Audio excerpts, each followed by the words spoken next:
Welcome to A Leader's Journey, the podcast for leaders who deeply believe there is a better way to lead and desire to create their unique journey towards becoming a legacy leader. I'm your host, Shannon Hammond. Over the last 20 years as a corporate leader and leadership performance coach, I've learned that many leaders believe there is a predefined path they have to follow and struggle leaning into their unique gifts that will create lasting impact and fulfillment. They end up feeling stuck, unhappy, and unfulfilled in the day-to-day of their role, and are challenged with why, since they have experienced success in their career and in life. I'm here to help leaders think through their leadership journey, learn how to ask themselves better questions, and learn the formula to create their leadership journey by design. If you are ready to design your unique leadership journey, lead with confidence, and love the teams you lead, then you are in the right place. Let's do this.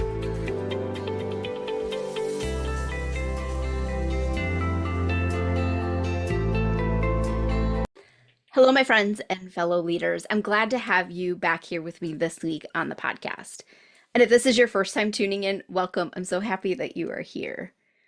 I know that your time is valuable, and I'm grateful that you have chosen to spend some of it here with me this week. Last week on the podcast, I shared with you and we talked about the myth of time management, how time is static.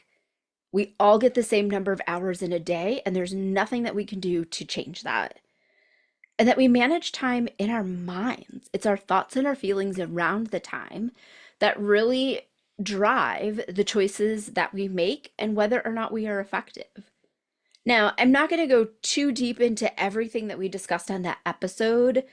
So if you haven't listened to it or you feel like you need a refresher, I encourage you to go back and listen to last week's episode. It's episode number 18, The Myth of Time Management, and refresh yourself with what it is that we talked about last week. And if time management really is a topic that you struggle with, I encourage you maybe put that episode and this episode on repeat and listen to it every week or month or quarter or whatever frequency you feel like works for you, or whenever you need that pick me up to remind you that you are in control of your time.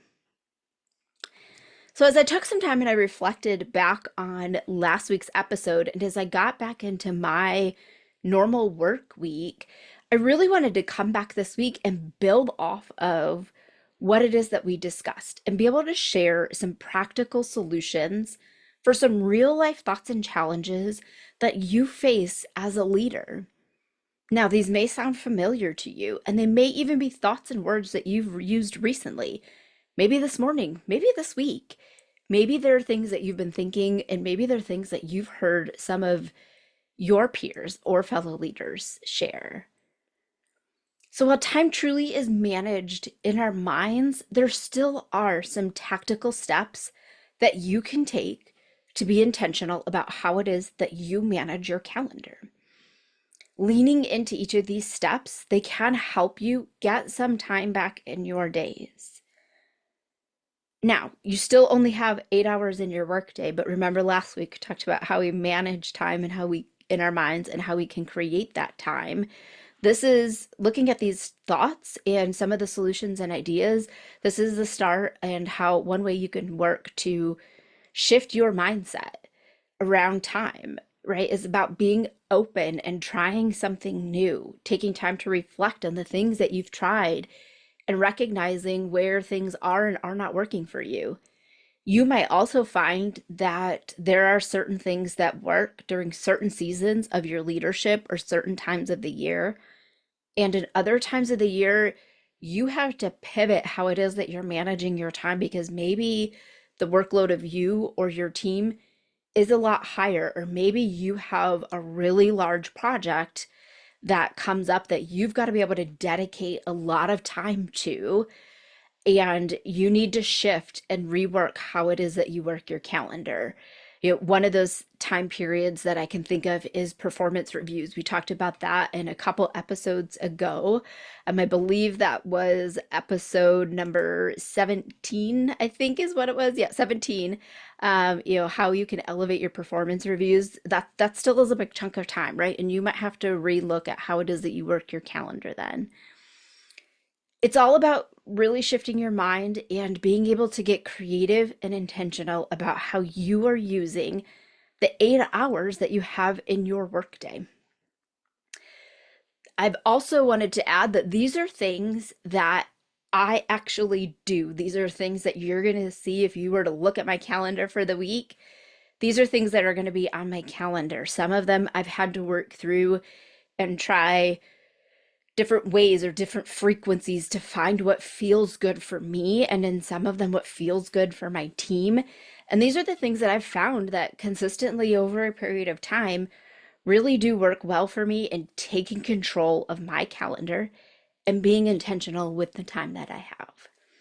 So today I have 6 thoughts for you that I wanted to share with 6 ideas of how you might be able to think differently about your calendar and your time to reduce or combat kind of that thought that you have and find ways that you can then manage your calendar. And again, these are all things that you can very easily implement. And I encourage you to try some of them and see what fits for you and what works well. All right, let's go dive in. First thought.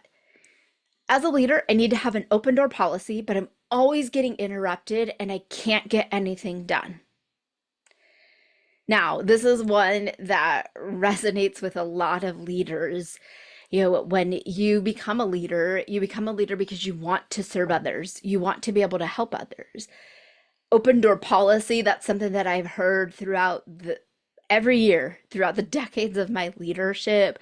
Leaders always want to remain approachable with their teams, and they feel like if I tell my team I have an open door policy, then they're going to be comfortable coming to me with their questions or coming to me to talk about specific issues or something that they have on their mind, and I'll be able to build that connection and that relationship with my team. And that is true. You do need to be approachable as a leader. You also have to be intentional about how it is that you manage your time. And if you have a team of, let's just say, 8 individuals, which is what my team is currently today, if all 8 of them are constantly calling you all day, every time they have an issue, you're being reactive to their needs and they're being reactive to yours. And one of the conversations that I've had with my team is one of the thoughts or the concerns that they had was they were always worried about, would they be interrupting me? They don't know when I'm in a meeting, or they didn't want to bother me because they knew that I had maybe several meetings on my calendar that day, or they were challenged with, well, I'm constantly reaching out and I just don't know. And so then they're sitting and waiting. They're waiting on me to be available to help them with maybe a question or a challenge that they had. So one of the things that I did, it was about 2 years ago now, about 2 years ago, is I implemented office hours. And what this does is this is a dedicated time that is on my calendar to be able to help my team with questions and issues that they have. And it allows my team to know exactly when I'm available that particular day that office hours is scheduled. They can then come to me. I have that time available, so I know within my day I absolutely have to be available for my team during this block of time. They can then bring their issues and their questions to me during that office hours time. And what that allows me to do is it has significantly reduced the number of individual reach outs that my team has to me with questions and issues that they're working through. That's giving me some time back in my day. And even more importantly, it has given my team time back in their day, because they know if they work through something and they're like, oh, this one, I'm going to need manager approval to be able to make this allowance, or this is something that I really need to run by my manager, or it's just something I really need a second opinion on because I'm kind of going back and forth about what maybe the right thing to do, or exploring options, or might be something new that they've never seen before. And it might be out of the scope that their team can help them with, right? So they can then flag that issue, know that, okay, office hours is at 1:30 today. I'm going to flag that issue and I'm going to move on to the next one. So now the next 3 or 4 hours, I can be productive and get more things done and know that I'm going to come back to this at 1:30 when Shannon's available and we can talk it through. Now, with the office hours, I will tell you that it's not something that I have on my calendar every single day. The frequency right now in the season of business that we are in that works really well for my team is 2 days a week. So I have two 30-minute blocks on my calendar that I have office hours. Now, when the workload of my team increases and my team has more things on their plate, I do move that to 3 days a week.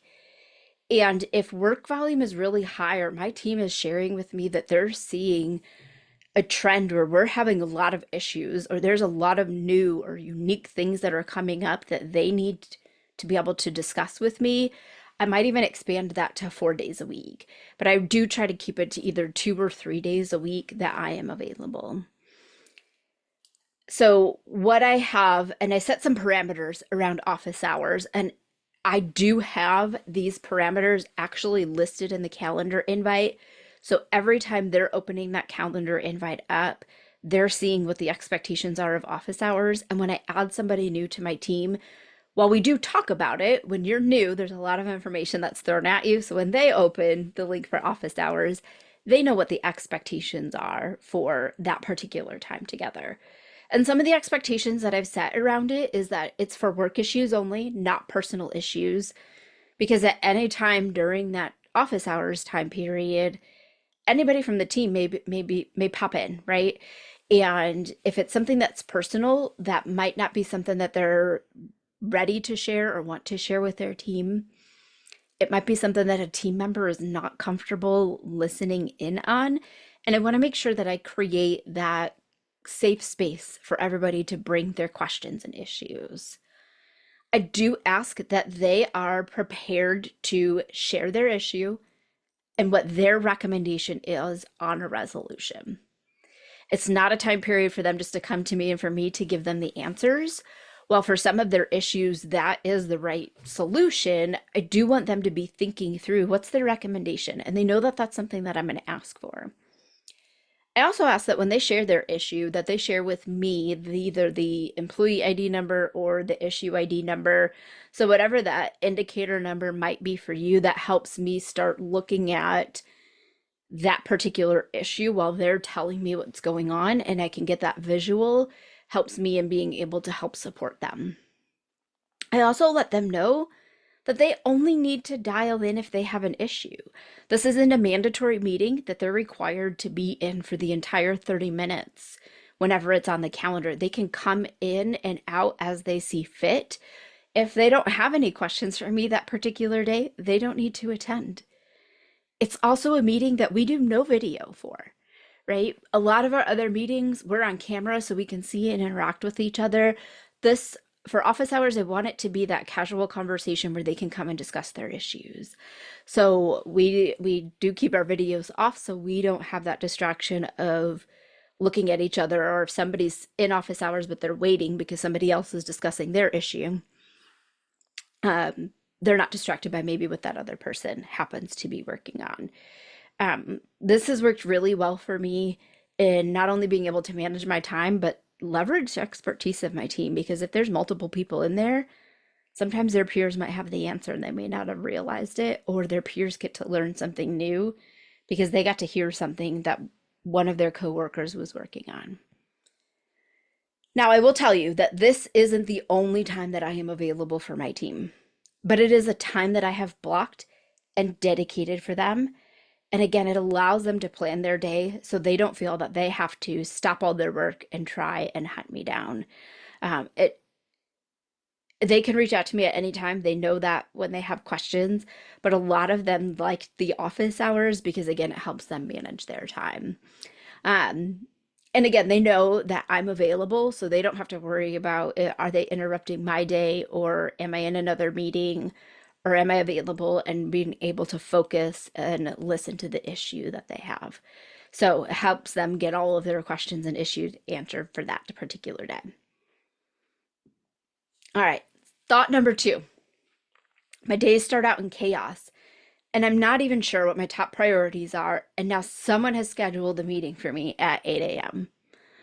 Oh, now that one hits home a little bit for me. I am not a person that likes 8 a.m. meetings. The first meeting on my calendar every day is usually isn't any earlier than 9 a.m. And it's important that as leaders, you're starting your days off organized, that you've identified what your priorities are, and you know what it is that's most important for you to be working on that particular day. So, what I have done to help me really be able to start my day off with evaluating my work and identifying my top priorities is I have that first hour of my day from 8 a.m. to 9 a.m. blocked, and that is my workday startup routine. Again, this is block time on my calendar, so that way I have that time dedicated to log in, get settled in, review my calendar, identify my top priorities. What are the things that I absolutely have to get done today? What are the meetings that I need, that I'm going to be in, and that I need to make sure that I have prepared everything that I need to? It gives me time to be able to assess the workload of my team for that day. So I know where they're at and how they might be feeling with what's on their plate. During that 8 to 9 o'clock hour, that's also a time when if somebody on my team is going to call out, they're usually doing it during that time period, right? Or even earlier if they're one of my employees that's on the same time zone that I am in here on the East Coast. So that allows me to connect with the people that I need to make sure that their work is covered. It gives me that hour to really get settled into my day, to start my workday off organized at a bit of a slower pace before I dive into any meetings or interacting with others. Now, that doesn't mean that I don't occasionally have the 8:30 meeting or that I don't have to jump on a call with somebody first thing in the morning, but that really is the exception. It's very rare that that happens, and it's because I have this time blocked on my calendar. So again, I can make sure that I'm settled and I know what is it that I really need to do today, who needs me at my A game, and where do my priorities lie, so I can make sure that those are the first things that I get done each day. All right, thought number 3. I'm always getting meetings that go after 5 p.m. This ends my day in a frenzy and it takes away time from my family, and I feel like I'm ending my day in chaos. Well, you can probably guess where this one is going to go. And that is blocking that time on your calendar. For me, it is 4 to 5 p.m. every single day that I have my workday shutdown routine. And that allows me to be able to utilize that time to wrap up any issues that I have for the day. Were there emails that maybe I need to answer that I didn't get to? Is there somebody that I needed to follow up with that I haven't yet followed up? Are there notes from meetings that maybe I didn't get to finish that I need to make sure that I add into my OneNote so I have them documented? It gives me time to review my calendar for the next day to see, are there things that are coming up that I need to make sure that maybe I jot down for when I'm doing my startup routine. Hey, I need to make sure that I take a look at this. Maybe I'm not as prepared as I need to for this meeting, or reflecting back on my current day, maybe there's something that I didn't get to that I absolutely have to do the next day. And so that gives me a time to go back through my notes for the day, kind of wind down. I typically don't get meetings scheduled because, again, this is time that I have blocked on my calendar. And it allows me to end my day in a way that I feel good. So when 5 o'clock comes around, I log off and I'm stepping away from work for the day. I know that my team that's still on has everything handled. If they truly do have an emergency, there's other leaders that they can reach out to. But I end my day in a way that makes me feel good so that way I can then be fully present with my family. Now, similar to my startup routine, that doesn't mean that I don't have 4 o'clock meetings. Right now, there is one meeting that I do have every other week. That's 4 to 5 o'clock. And sometimes there are other meetings that maybe a 3 o'clock meeting that runs over and it runs into that 4 o'clock hour. Again, those are the exception. It's not an everyday occurrence. And before I started blocking this time on my calendar, I had people scheduling meetings sometimes at 5 o'clock because they didn't know when I was ending my particular day, or they would schedule them 4:30 to 5:30, and then I was having to go back and forth and say, I'm sorry, I'm not available then, but how about this time? And we'd just go back and forth, and I would never be able to wrap up my day. And then I would start my day off feeling chaotic because there were all these things from the prior day that I was carrying over and all these feelings. And then it was just like this hamster wheel that I kept running on. So really identifying what are those things that I know I need to wrap up for the day. Having dedicated time to do that allows me to log off at 5 o'clock and feel good about my day and be focused 100% with my family afterwards. All right, thought number 4, and this is one that I bet resonates with a lot of you. And that is, I keep skipping my lunch or I never get to take a lunch break. Now, we've all been there, myself included. There have been times in my leadership where I would constantly work through my lunch because I would feel like, well, if I could just get this one more thing done, if I could just do it now, I won't have to work late later. All of these thoughts kept coming up. And then I would end up skipping my lunch. Sometimes I wouldn't even eat, or I would be eating while I'm preparing for a next meeting, or sometimes in my next meeting, then I'm trying to eat lunch, or I'm rushing to eat lunch in this 10 minutes that I've got before this next meeting starts. And then I just feel horrible the rest of the day. I'm ineffective the rest of the afternoon, and it just wasn't working for me, and it had to stop. And just like every other employee, and as leaders, we would tell our employees, take your lunch break. Even if you only take 30 minutes, at least take your lunch break. You have to have time to step away. You do too as a leader. And it starts with you. You have to set the example for your team that there is time in the day for everybody to take a full 1 hour lunch. And if you're not doing it, your team isn't going to do it because they're going to follow you. They're going to emulate and see the things that you're doing, and they're going to think that they have to. And sometimes as leaders, if we're not being effective with our time, we're inadvertently setting the expectation with our team that if I'm going to skip lunch, I'm going to expect you to skip lunch. And while we may not have said those exact words, our actions are saying it. So making sure that you have dedicated time in your calendar to take lunch every single day. I block it in my calendar for 1 hour, and I put that time as out of office. So if somebody's looking at my calendar, they know, hey, she's out of the office. I bet that's her lunch break. Let's not schedule something during that time. Now, it may not be the same time every day. You've got to look at your calendar. Mine does vary. I take lunch anywhere between 11:30 and 1:30. It just depends on the other meetings that I have on my calendar. But I have it set as a recurring invite every single day, and an invite that has no end date. So that way it's always there. And as I'm planning ahead for the future and I'm looking 3 months, 6 months, 8 months down the road, that time is already there for me and I can start scheduling things around it.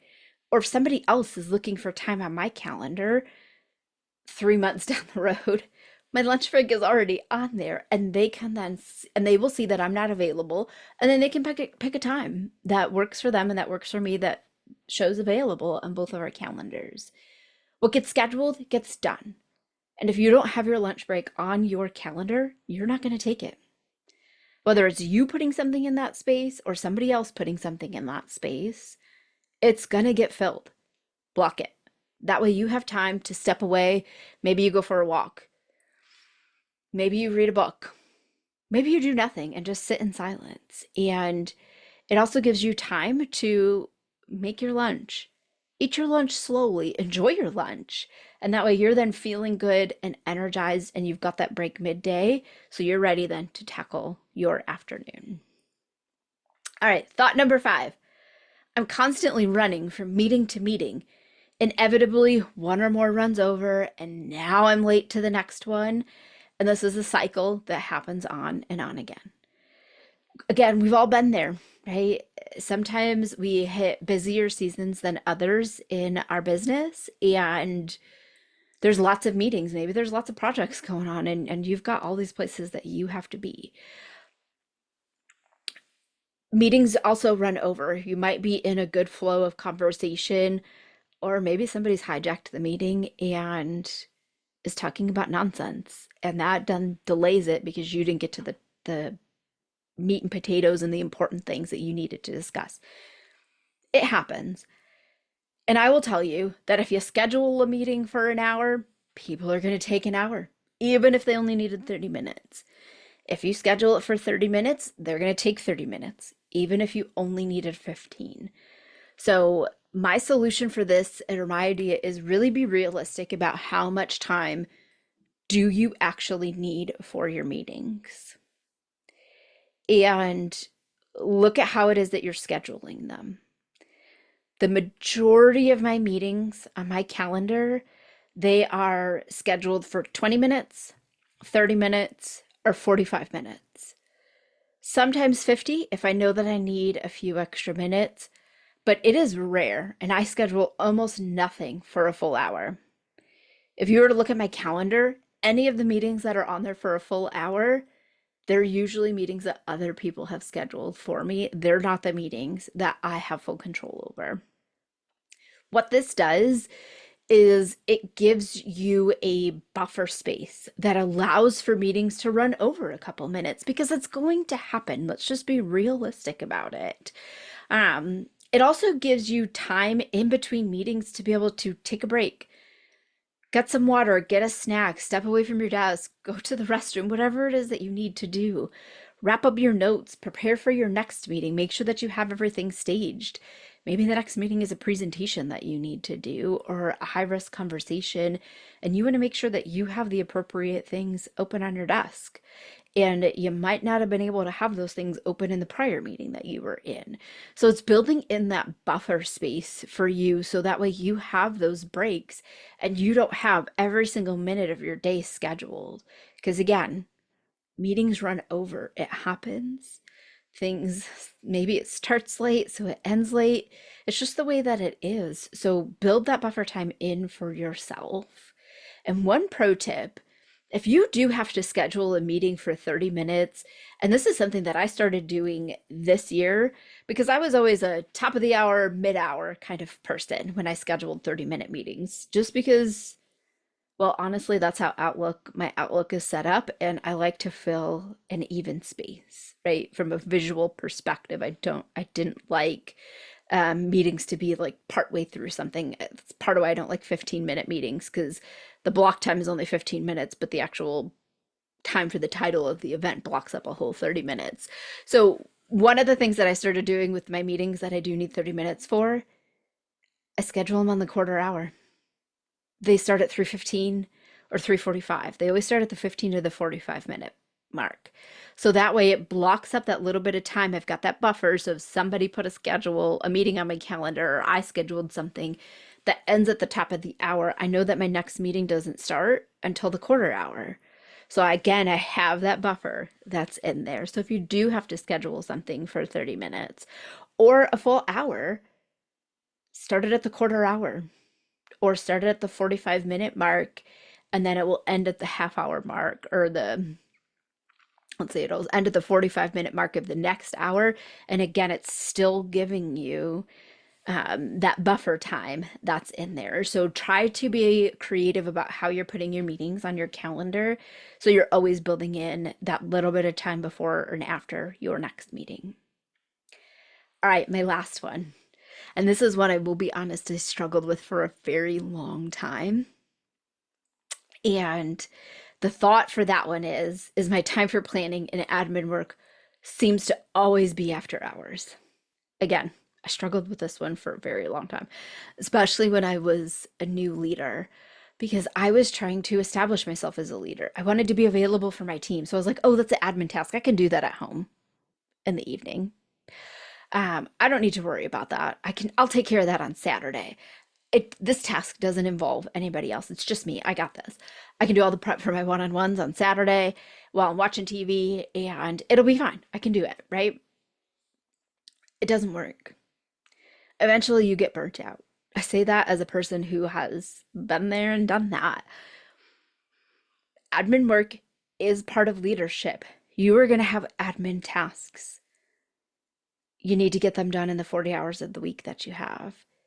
And as with every other thing that I've shared, kind of know where I'm going to go with this one. You need to build this time into your calendar. This is a task that you have that you should be getting done and need to be getting done during your workday. It's a work task. Your evenings and weekends, they're for your family, they're for your friends, they're for your personal commitments. And you have 40 hours that you are given to your job. You need to build your admin tasks into that.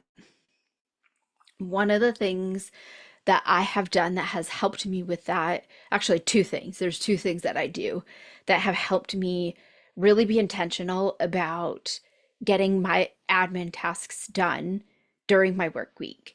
The first one is I don't take any meetings on Monday until the afternoon.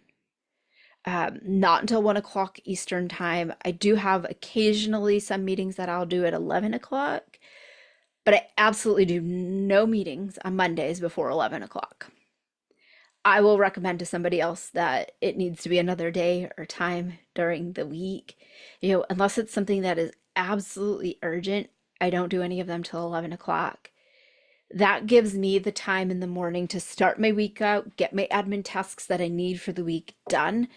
They're out of the way. I don't have to worry about them the rest of the week. And again, it gives me that opportunity to ease into my work week. I've also found too that on Monday mornings, I don't get a lot of questions from my team coming in. They're usually too busy getting their weeks started, getting settled in, wrapping up maybe some things that may have come in after Friday when they left over the weekend, or things that they need to get settled in for the week. So I don't typically have a lot of issues or a lot of needs from my team Monday morning. And so that is a perfect time for me to really be committed and focused to my admin tasks. Now, not all of them can always get done on Monday morning. There are some that I need to do later in the week, but again, I block time on my calendar to make sure that I have time dedicated to get them done, and that's a recurring invite. The other thing that I do is I have all day Friday blocked out on my calendar, and I call it No Meeting Friday. I don't want meetings on Friday, right? Not having meetings on Friday gives me a chance that for all the things that maybe I didn't get to Tuesday, Wednesday, Thursday when I was in a lot of meetings, I get Friday to clean that up and to get caught up so that way I can end my week feeling really good about the work that I've done and I'm not carrying anything over. It also works really well in our business because a lot of people take PTO on Friday. So if you have ongoing meetings on Friday, somebody's always going to be missing them, or you're going to have to cancel or reschedule. So why do all of that work if I don't have to? Right? I know that it's going to happen. I'm going to take PTO on Fridays. A lot of people like to take Friday, Monday PTO because it gives them that 4-day weekend, or they'll take Thursday, Friday PTO, or a holiday falls on a Friday. Now, holidays can fall on any other day. People can take PTO any other day of the week. I'm not saying that they don't, but Fridays is a very popular PTO day. At least it has been throughout the 25 years of my career for me, my teams, my peers, my coworkers, right? So I tend to not put any meetings and I block it all out. So if people are looking at my calendar, they're going to see that I'm not available on Fridays. Now, again, that doesn't mean that I don't occasionally have a meeting on Friday, but that is the exception to the rule. It's not an every week thing.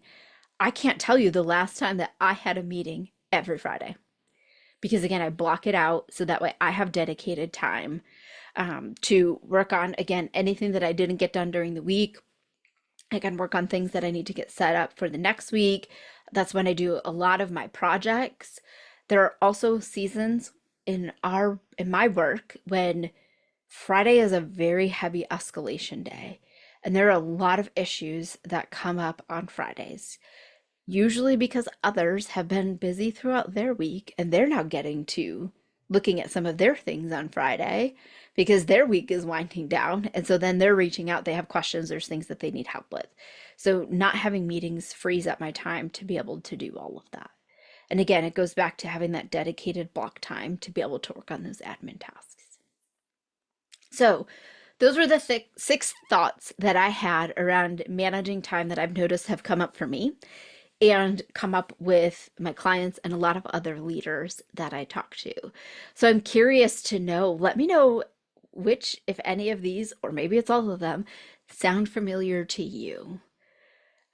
And if it's something that you're still struggling with, let me know. Let's chat about it, and maybe we can come up with something together that can help you work through that block. You can get a handle on your time. It is possible. It may not seem like it today, and maybe it's something that you're really struggling with, but I want to let you know that over a period of time, if you start chipping away at it and you really work to manage your mind around how it is that you are looking at your calendar and the things that you need to do, it can be done. Leadership does not have to be back-to-back meetings all day, every day. It's not working evenings and weekends just to keep up and make sure that you can get everything done. Leadership is not constantly feeling stressed and like you're working on everyone else's time schedules. Leadership is being intentional about using your time. It is taking control and taking ownership of your calendar, feeling good about the work that you're doing, being available to serve others, and knowing that you can end your days and your weeks feeling great about the work that you do. You can get a grip on your weeks, and it all starts with managing your mind around time and taking control of your calendar. Now, that's all that I have for you on this episode. I hope that you enjoyed this and you've walked away with something that maybe you can implement this week as it relates to managing your time and managing your calendar. Until next time, I encourage you, lead with confidence and show up every day as the leader you are striving to be.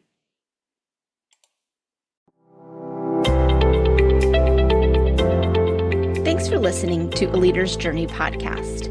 I hope you enjoyed this week's episode. If you're excited to learn more, be sure to subscribe to the podcast and tune in next week for another exciting leadership lesson. I'd love to help you level up your leadership, achieve the goals you desire, and design your unique leadership journey. So click the link in the show notes to schedule a free Level Up Your Leadership session. During this time, we will define where you are in several key areas of leadership, where you desire to be, and how you can level up your leadership. You don't need to do this alone, so let's chat today and get your journey started. Don't forget to connect with me on LinkedIn or in the A Leader's Journey community on Facebook, and share this episode with another leader so we can all learn and grow together. That's all for this episode, and I'll see you next week. Until then, lead with confidence, show up every day as the leader you are striving to be, and make the decision today to level up your leadership this year.